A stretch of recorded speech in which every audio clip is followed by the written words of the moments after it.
Hi, I'm Jake, and I've been drawing Pokemon since I was 7 years old. Thank you so much for all the love on my first TCG video. I wasn't expecting it. I was blown away by everyone's engagement and positivity around it because it's out of my comfort zone. It's not Pokemon, but it's creature design related. In today's video, I'm going to be showing you more of the cards that I made that aren't really the starter cards. So we've got some that I did with various drawing challenges and some that have effects and abilities. I know some of you were asking for that in the last video. And then at the end, I'm going to summarise what's going to happen next with this project. So stick around if you're interested to find out. And don't forget to leave a like and a comment and hopefully subscribe if you like the video. So starting off, we've got Flickle, which started as a little doodle in a sketchbook when I was thinking of ideas for TCG characters. And essentially, these guys are just baby forms, you know, like level 1 monsters that are easy to play and can be used as sacrifice or to get your higher monsters out onto the field. So in their purest form, I just wanted them to be simple, basic representations of the elements that are in the game. So moving on to Budling, I thought that this would be the perfect idea for a baby in the verdant category. Category, element, I'm still not sure what to call them. Budling is a remake of an old fake one that I drew for my JSOS region, so I'll put that on screen now. And so is Orby. Again, it's like a baby rock, and it's just a remake of one of my old fake mon. I really enjoyed making the background of this one. I thought it was cool to be like a sandstone kind of vibe, as if that this little guy would live in the desert. Next up is Stratos, and I went with a little guy called Stormlet, which was kind of inspired by the Cloudians from Yu-Gi-Oh! As you can see, its original name was Cloudy, which I thought could use some work. A Stormlet's quite cute too. It's just a little baby cloud that lives in storms. For the hydro element, I just wanted to make a creature that was essentially made out of water. So I thought this little slime blob thing would fit well. And I mean, in every kind of RPG game or creature game, there's always a slime, isn't there? There's another card where I really liked the way I did the background on it. I think it was really detailed and captured perfectly where Gloop lived. Another background that I really liked was Protimo. So Protimo is for the alchemic archetype or type or element. I really need to nail that down. But basically, it's made of junk and lives in a trash heap. So I just filled the background in with loads of trash bags and discarded appliances and stuff like that and gave it a little sad face. Aww. Next up is WizKid, and originally it was planned to be an enemy of some kind of game that one day I would hope I would make and probably never will. Again, that might be something I'd like to share in the future. But anyway, getting back to WizKid. Yeah, it was planned to be more of an archetype, so there'd be a different coloured WizKid which had a different elemental magical ability, and I've put them on screen so you can see what I mean. And finally for the babies is Snozzlet, which is the representation for the primal type. Primal is all about no elemental abilities and your body's natural abilities, so things like strength, intelligence and senses. So Snozzlet has a very good sense of smell, hence that nose, and the background is inspired by pigs smelling out truffles. The next few cards were actually made by doing different drawing challenges. So this card is called M-Baby and it was based on a random word generator and I got Kindred. So Kindred obviously made me think of kindling and kindred as in like friendships. So I made dancing little sparks that moved around in partners. And this is actually the first effect card that I made. For the effects, I wanted them to be kind of like Pokemon cards, so they had names for the attacks, if you will, but then also just a normal card effect. So this next one is Mazeden and was an old Fatemon from a British-inspired region. I'm pretty sure I started designing it before Galar was a thing. Don't quote me on that though. The inspiration behind this creature was corn dollies, and I've put them on screen because I hadn't heard about them until I started researching them too. They're essentially just these handcrafted things made from the leaves of like wheat plants and stuff, and they're meant to bring good luck and good harvests, I think.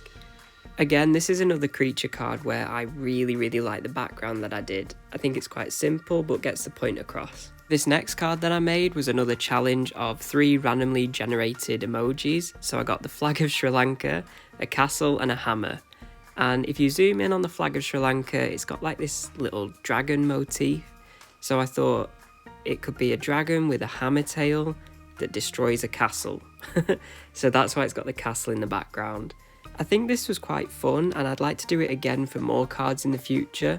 So if you've got any ideas for emojis, drop some in the comments and I'll see if I could make some in the future. I made Rectail a primal type because it just fights with the hammer on the end of its tail. I gave this card a destructive ability too, with it halving the defense of any card that it's targeting. This card is also the first creature that introduces archetypes into the game.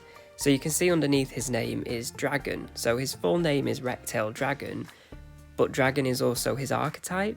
So you could have other ones like, let's think of some on the spot, Fungal Mane Dragon or Glow Talon Dragon. And although they're all separate creatures, they'd be linked by the dragon, and you could have cards that would affect creatures with dragon in their name.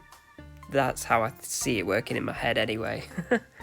The next card is actually a remake of an old drawing I did when I was a kid, and I found this in my mum and dad's attic.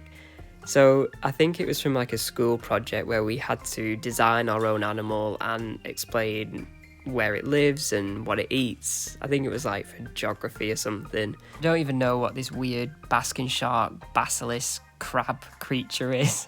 The only notes that I made from when I was a kid was that it hunts in the day and night, the male hunts, there's only one species, whatever that means, and it lives in the Cornwall rocks.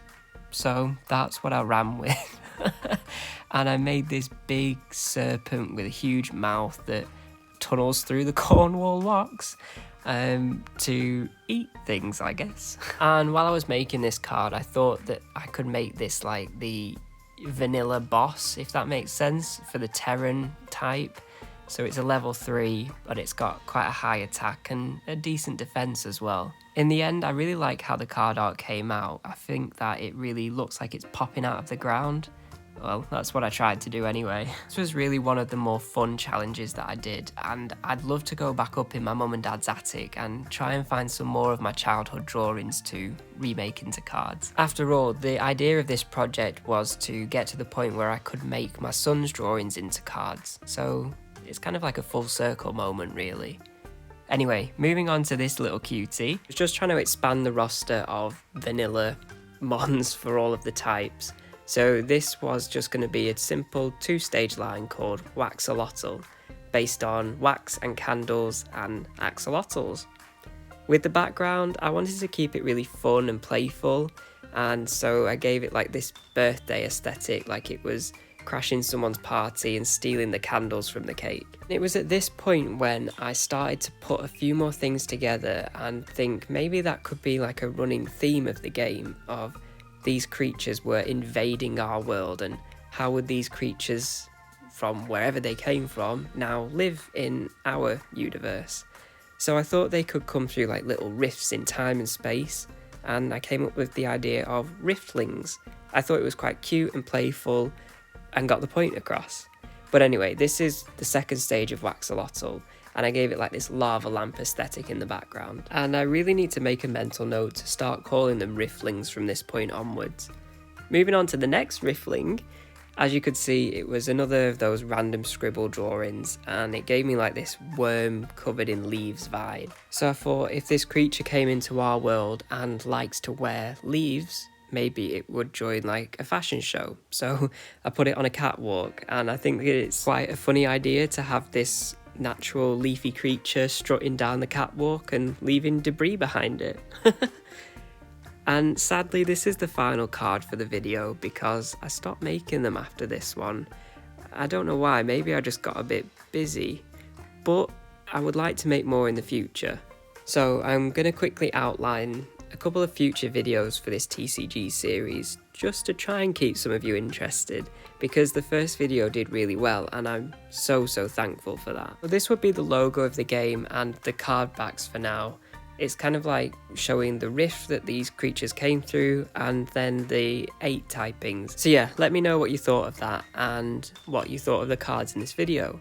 So as I said, a quick summary of what's coming next. Everyone was asking for the rules and some gameplay, so I'll try and film that.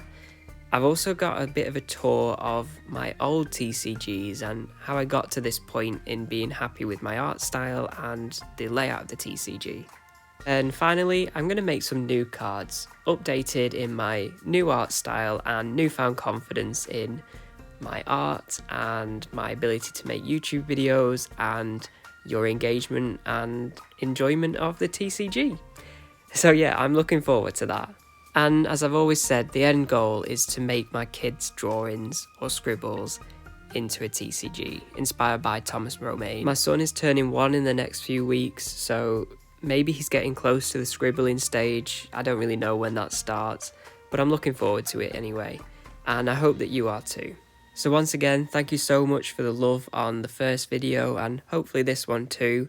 Don't forget to leave a like and a comment, and hopefully subscribe to see more cards that I'm going to make in the future. And if you've any ideas for emojis for me to make cards of, drop them down below. Thanks, bye!